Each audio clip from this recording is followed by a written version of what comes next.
사랑합니다. 지난주에 전리품에 관한 얘기를 나눴었습니다.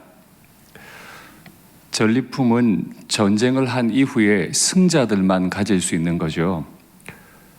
그 어렵고 힘든 전쟁은 다 이겨놓고, 그래서 눈앞에 전리품을 가져놓고 그만 전리품의 유혹에 빠져서 전쟁은 이겼지만 사실 전쟁에 패하는 경우들을 많이 봅니다. 그러면 전리품은 어떻게 하는 게 좋을까요?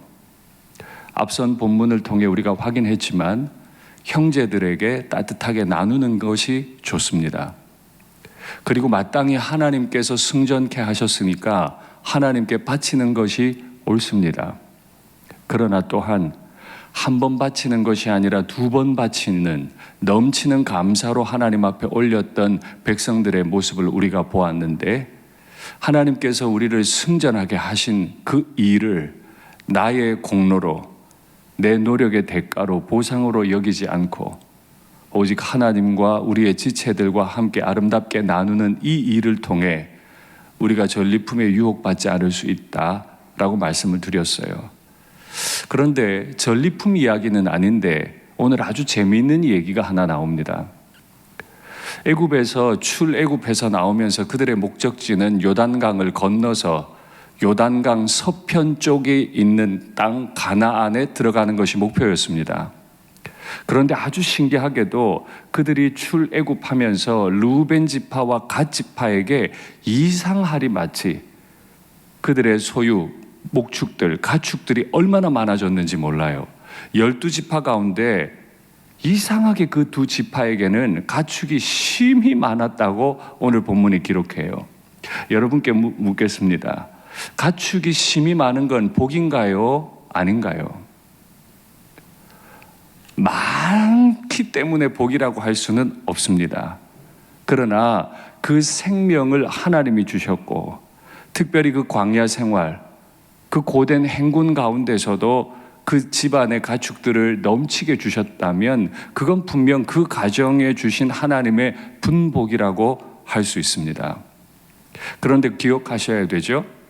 내가 목숨 걸고 싸워서 전리품을 얻어왔어도 그건 또다시 나에게 유혹이 될 수 있다면, 내가 별로 수고한 것 같지 않은데 이상하리만치 내게 많은 것들이 생겼을 때 이건 분명히 분복입니다만은 또 다른 유혹이 될 수도 있겠지요.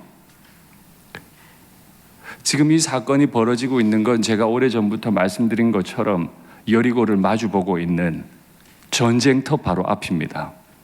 이제 눈앞에 40년 동안 열망했던 가나안이 있습니다. 그런데 가축이 심히 많았던 르우벤 지파와 갓 지파의 눈에 너무 아름다운 땅이 들어온 거예요. 오늘 본문에 보니까 야셀 땅과 길르앗 땅이 목축하기에 참 좋아 보였다라고 기록해요. 그런데 이 두 땅의 문제는 뭐냐면 요단강을 건너지 않고 눈앞에 있는 땅이라는 겁니다. 그들의 목표는 뭐였다고요? 요단강을 건너 있는 땅으로 들어가는 거예요. 그런데 요단강 건너지 않고 있는데 이 야셀 땅과 길르앗 땅이 자신들에게 특별히 많이 주어진 것 같은 이 가축을 감당할 만한 땅으로 눈에 보이는 거죠. 실제로 그랬습니다. 이 야셀 땅은 목축하기가 아주 좋을 만큼 목초가 많았고 물이 많았던 땅입니다. 그렇게 간조한 땅이었지만 이상하리마치 그 지역엔 물이 많았어요. 그리고 야셀 땅 바로 위쪽이 길르앗 땅인데 그 길르앗 땅도 마찬가지였습니다. 그래서 오래전부터 길르앗 땅에는 포도와 올리브가 많이 났고요, 향료도 많이 났습니다. 이스라엘에서 가장 귀하게 여기는 유향도 바로 그 길르앗에서 났죠. 그래서 여러분 들어보셨을 겁니다. 길르앗 향로라는 말 들어보셨을 거예요. 그 지역에서 유향이 굉장히 많이 났기 때문에 길르앗 땅, 야셀 땅은 정말 사람들이 많이 살기 원했던 땅이고 목축이 원활했던 땅이에요. 그런데 마음에 이런 생각이 드는 거죠. 나는 원래 요단을 건너기 위해 왔는데 가축은 너무 많고, 이 가축을 가지고 요단강을 건너면 그곳은 목축하기가 쉽지 않을 수도 있겠는데 지금 내가 밟고 있는 바로 이 땅, 내 눈에 보이는 이 땅은 목축하기가 너무 좋은 땅인데 건널까요? 말까요? 길게 설명드린 이것이 내 삶의 현실이라면 건널까요? 말까요? 그래서 루벤 지파와 갓 지파는 모세와 함께 있는 지도자들에게 달려갑니다. 가서 이렇게 말을 합니다. 아주 재밌어요. 여호와께서 이스라엘 회중 앞에서 멸하신 이 땅은 목축하기가 너무 좋습니다. 뭐라 그랬다고요? 목축하기가 좋은 땅인데 이 땅을 어떻게 설명했어요? 그냥 우리 앞에 있는 땅 아니고 요단강 건너기 전에 있는 땅 아니고 여호와께서 이스라엘 회중 앞에서 멸하신 땅. 말을 바꾸는 거예요. 사실 여호와께서 멸하신 게 맞아요. 그러나 요단강을 건너지 않았다는 점에서 이 땅은 내가 취하겠다고 쉽게 생각해서는 안 되는 땅이죠. 그러나 취하고 싶어요. 그때 사람의 마음엔 이런 생각이 들어요. 여호와께서 이스라엘 회중 앞에서 멸하셨으니까 여기도 가나안 아닙니까? 여기 우리 있으면 안 되겠습니까? 굳이 우리가 요단강 건너야 됩니까? 이 얘기를 지금 하고 싶은 거예요. 사람들은 하나님께 순종하는 것 같고 하나님의 이름을 멋있게 사용하는 것 같고 신앙 고백하는 것 같지만 사실 드러나지 않는 우리의 깊은 속에는 바로 그 땅이 내가 살기 너무 좋은 땅, 내 가축 다 기르고도 남을 땅, 그러니 여기에 어떤 의미라도 부여해서 반드시 여기에 내가 살고 싶은 그 욕망을 모세와 지도자들에게 고백하는 거예요. 우리 얼마든지 이럴 수 있어요. 하나님 이름 얘기하고 사역 얘기하면서 내 하고 싶은 대로 내 꿈을 이루려고 할 때가 얼마든지 있어요. 그러나 정말 이 땅이 하나님이 주신 땅이 아닌 건 아닙니다. 하나님이 정말 열심히 전쟁해 주신 땅이죠. 말씀 확인하겠습니다. 모세가 또 사람을 보내어 야세를 정탐하게 하고 그 촌락들을 빼앗고 그곳에 있던 아모리인들을 몰아내었더라. 우리가 과거에 보았던 민수기 21장에 보니까 야세를 정탐하게 했고 아모리인을 몰아냈어요. 분명히 하나님께서 아모리 왕 시온의 땅을 빼앗았어요. 그게 야셀 땅이었어요. 하나님이 하신 일이 틀린 게 아니에요. 맞아요. 그들이 돌이켜 바산길로 올라가며 저 바산이라고 하는 곳은 밑에 야셀, 그 위에 길르앗, 그 더 위에 바산이 있거든요. 근데 바산은 정말 굉장한 목초지였습니다. 후에 설명하겠습니다. 바산 왕 옥이 그의 백성을 다 거느리고 나와서 그들을 맞아 에드레이에서 싸우려 하는지라 여호와께서 모세에게 이르시되 그를 두려워하지 말라. 바산 왕 옥은요 굉장한 무기를 가지고 많은 군대를 가지고 있었거든요. 그러니까 두려워할 만한데 여호와께서는 내가 직접 이겨줄 테니까 두려워하지 마. 내가 그와 그의 백성과 그의 땅을 네 손에 내가 다 넘겼어. 하나님이 싸워주시겠다는 거죠. 너는 헤스본에 거주하던 아모리인의 왕 시혼에게 행한 것 같이 그 바산 왕 옥에게도 그에게도 행할지니라. 실제로 요단강 동편, 아직 요단을 건너지 않은 땅도 하나님이 이스라엘을 위해서 싸워 이겨주셨어요. 그러나 우리는 이 지점에서 물어야 돼요. 하나님, 우리가 알고 있기로는 요단강을 건너야 되는데 나한테 가진 것 많고 이걸 감당하기에는 이 땅이 좋고 건너요 말아요. 바로 그 순간에 너무 쉽게 결정하지 마세요. 하나님이 그들을 위해 대적하는 사람들을 싸워주신 것이 우리가 게으를 이유가 되어야 합니까? 하나님이 우리를 위해 대적을 없애주신 것이 하나님의 사명을 감당하지 않을 이유가 되어야 합니까? 아니에요. 그런데 사람은 늘 눈에 유혹되죠. 바산이 얼마나 아름다운 곳이었냐면 그곳은 밀과 목초 재배지, 밀 재배지와 목초지로 굉장히 유명했던 땅이에요. 그 밀과 목초지를 통해서만 수입이 굉장히 많았습니다. 그래서 거부들이 모여 살았던 곳이 바산이라는 곳이에요. 그게 눈에 보였던 거예요. 여기 살면 우리는 대대로 이제 형통하겠구나. 가축도 많고 이 가축을 감당할 수 있고, 그래서 여기 사는 사람들이 다 거부가 됐으니까 우리 자손들도 그렇게 되겠구나. 그런데 이 바산 사람들이 하나님 앞에 심판을 당합니다. 아모스 말씀 확인하시죠. 사마리아의 산에 있는 바산의 암소들아, 바산의 암소들아, 이 말을 들으라. 너희는 힘없는 자를 학대하며 가난한 자를 압제하며 가장에게 이르기를 술을 가져다가 우리로 마시게 하라 하는도다. 너무너무 아름다운 목초지, 밀까지 많이 납니다. 그곳에서 많이 얻게 된 재물을 가지고 마음이 높아지기 시작했고, 그 재물을 얻지 못한 사람들을 억압하기 시작했던 거죠. 그래서 아모스라고 하는 선지자를 통해 하나님은 그 땅을 심판하겠다고 말씀하세요. 여러분께 또다시 묻겠습니다. 르우벤 지파와 갓 지파는 내가 바산에 살겠습니다, 길르앗과 야살에 살겠습니다 라고 할 때 마음이 높아지길 원했을까요? 하나님께 심판받기 원해서 그곳에 살고 싶었을까요? 아닐 겁니다.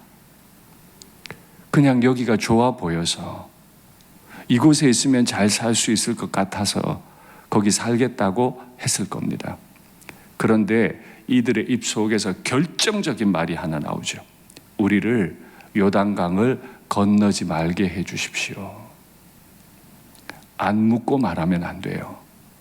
왜냐하면 우리의 원래 목표는 요단강 건너편이거든요. 지금까지 잘 왔지만 내 눈에 좋아 보이는 전리품이 있고, 지금까지 잘 왔지만 우리 가족이 살기 좋은 곳이 있고, 그러면 하나님은 멀리 비켜가는 거죠. 그런데 하나님을 그냥 밀어내는 게 아니고 하나님의 이름을 인용해요. 여호와께서 이스라엘 회중 앞에서 멸하신 바로 그 땅. 그러니 우리에게 주시는 거 아닙니까? 그거 주시죠 라고 말해요. 모세가 이 말을 듣고 트라우마를 경험해요.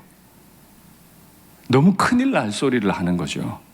너희 형제들이 싸우러 나가는데 너희는 여기 앉아 있겠다는 거냐? 라고 말하면서 8절부터 13절까지 그가 가지고 있는 트라우마를 막 쏟아내요. 가나안 땅 남부 지역이 가데스 바네아인데 내가 그곳에서 정탐꾼 12를 보냈었어. 그 가나안을 보고 돌아와서 정탐꾼 10명이 거기는 너무너무 사람들이 키가 크고 전쟁에 능한 사람이라 우리가 못 갑니다 라고 하는 바람에 이스라엘 백성들이 하나님 앞에 큰 죄를 지었고 우리 그래서 못 들어갈 뻔했어. 그런데 그때 그렇게 말했던 사람 그 세대가 다 끊어졌어 라고 8절부터 13절까지 그 지도자 모세의 영혼 속에 있는 트라우마를 다 설명합니다. 40년이 지났습니다. 이제 가나안 남부가 아니라 가나안 동부 땅이에요. 거기서 또 가나안 안 간다 그래요. 왜요? 여기가 너무 좋거든요. 보십시오. 세대를 건너도, 세대가 바뀌어도 우리 눈은 안 바뀌어요. 내 눈이 보기에 가나안이 너무 커서 못 들어갑니다. 내 눈이 보기에 여기가 너무 좋아서 가나안에 못 들어갑니다. 사람이 바뀌어도, 시간이 흘러도, 장소가 바뀌어도 하나님이 눈에 안 보이니까, 하나님의 말씀이 내 마음에 없으니까 내 눈에 보이는 대로 말하고 보이는 대로 행동해버려요. 모세가 이렇게 무시무시한 말들을 하면서 세대가 다 끊어졌어, 어쩌려고 그래? 라고 하니 이 두 지파가 막 말을 쏟아내기 시작합니다. 약속을 하는 거예요. 17절에서 아닙니다. 우리가 다 우리 자식들이 여기 잘 살 수 있도록 곡간을 다 지어놓고 우리 간을 다 지어놓고 반드시 우리는 우리 형제들과 함께 요단강을 건너겠습니다. 가족들과 가축들만 이 요단 동편에 두고 전쟁할 군인들 우리는 함께 건너는데 다른 10지파들보다 우리가 더 앞서 나가서 전초 기지가 되어 주겠습니다. 우리가 맨 전방에서 싸우는 군대가 되겠습니다. 이 17절 약속이에요. 그리고 전쟁 한 번 하고 돌아오지 않겠습니다. 18절에 보니까 이 전쟁이 끝이 나고 우리 형제들이 그 요단 서쪽에서 기업을 다 받을 때까지 우리는 끝까지 우리의 집으로 돌아가지 않겠습니다. 그리고 마지막, 내가 우리 형제들 맨 앞서서 전쟁했지만 요단 동편에서 기업을 받았으니까 서편으로 가서 지분을 요구하지 않겠습니다. 이 세 가지 약속 분명히 합니다 라고 말했어요. 어떻게 됐을까요? 16년이 지납니다. 그로부터 16년이 지나서 여호수아가 그 두 지파에게 이런 말을 합니다. 말씀 확인하시죠. 그때 여호수아가 르우벤 사람과 갓 사람과 찾아왔던 사람은 그 두 지파인데 뒤에 므낫세 반 지파가 더 붙어요. 불러서 그들에게 이르되 여호와의 종 모세가 너희에게 명령한 것, 바로 오늘 얘기 나눴던 거 다 지키며 또 내가 너희에게 명령한 모든 일에, 나가서 전쟁하라 명령한 모든 일에 너희가 내 말을 순종하여 오늘까지 날이 오래도록 너희가 너희 형제를 떠나지 아니하고 무려 16년 동안 집으로 돌아가지 않습니다. 오직 너희의 하나님 여호와께서 명령하신 그 책임을 지키도다. 이 말씀이 제게 얼마나 은혜로운지요. 잠깐 우리가 눈에 보는 것에 눈이 멀어버려서 사명을 잃었지만 지도자의 그 아픈 말을 듣고 빨리 돌이키고 자신들이 고백한 그것을 위해 16년을 집으로 돌아가지 않고 다른 지파들은 가족들과 함께 살아도 그 두 지파 반 지파는 16년을 가족과 함께 살지 못하면서 전쟁터에서 잠들고 일어났습니다. 하나님은 이걸 귀하게 여기셨어요. 여호수아가 마지막에 이런 편결을 내려줍니다. 말씀 확인하시죠? 여호수아가 그들에게 축복하여 보내매 16년을 집에 못 가고 일했으니까 축복해 줬어요.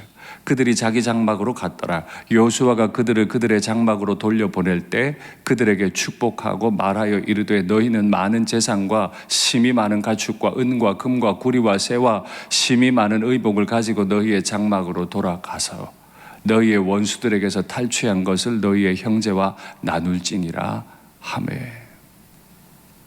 처음엔 잘못됐어요.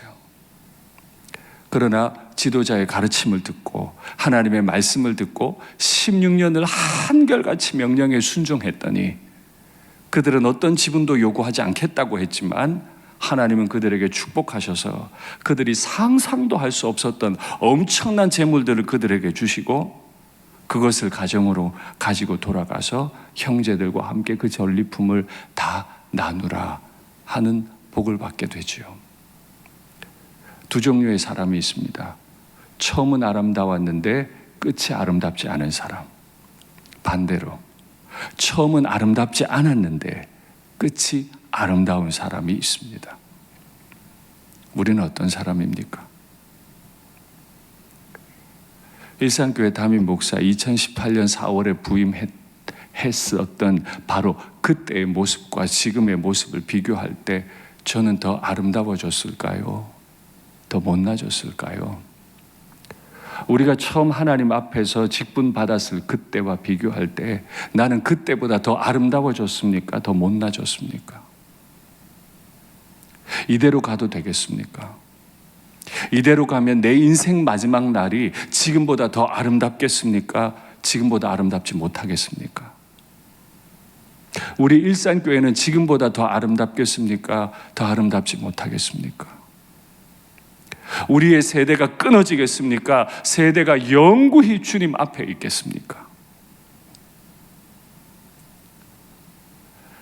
그들은 큰 축복을 받고 돌아가는데 바로 이 복이 우리의 복이 되기를 바랍니다.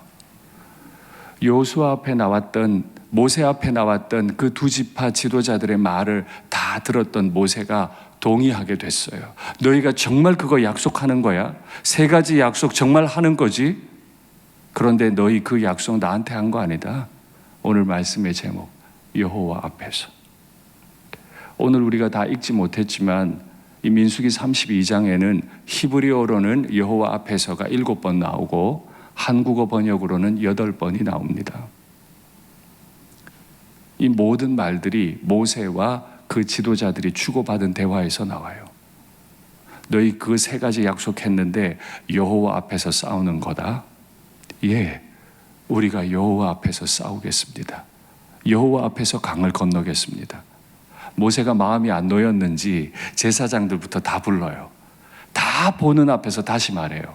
너희가 여호와 앞에서 싸우는 거야? 예, 여호와 앞에서 강을 건너겠습니다. 이 말을 계속 주고받습니다. 장소가 중요한 거 아니죠. 요단 동편을 하나님이 허락하신 적이 없는 듯 보였으나 그의 태도가 바를 때, 그가 여호와 앞에서 살 때 이스라엘의 땅은 확장되었습니다. 요단 서편이 가나안인데 요단 동편도 하나님의 땅으로 확장되는 걸 우리가 확인합니다. 능력이 있어서가 아니에요. 여호와 앞에서 살고 있었기 때문이죠. 우리가 어떤 땅을 가지고 있는가, 우리가 어떤 영역에서 일하고 있는가, 우리가 어떤 직분을 받고 살아가고 있는가 중요한 문제 아닙니다. 진짜 중요한 건 여호와 앞에서, 그의 얼굴 앞에서 말씀 따라 살아갈 것인가 말 것인가. 한 달이 아니고 16년을 집에 들어가지 못하더라도 한결같이 주님 앞에서 살 것인가 말 것인가. 그거 하나 결정하시면 우리의 인생은 날마다 좋아지는 인생, 우리의 인생이 끝나는 날 가장 아름다운 인생으로 평가받게 될 줄 믿습니다. 말씀을 맺겠습니다. 전리품은 바로 이렇게 쓰는 거예요. 우리 눈이 미혹되지 않고, 미혹되었더라도 빨리 말씀을 따라 바꿀 때, 바로 그때, 여호와 앞에서 살아가는 두려움을 가지는 바로 그때 하나님은 우리를 통해 하나님의 땅을 확장해 주실 줄 믿습니다. 우리는 비록 무지렁이어도 하나님이 반드시 하나님의 뜻과 의를 우리를 통해 이루실 줄 믿습니다.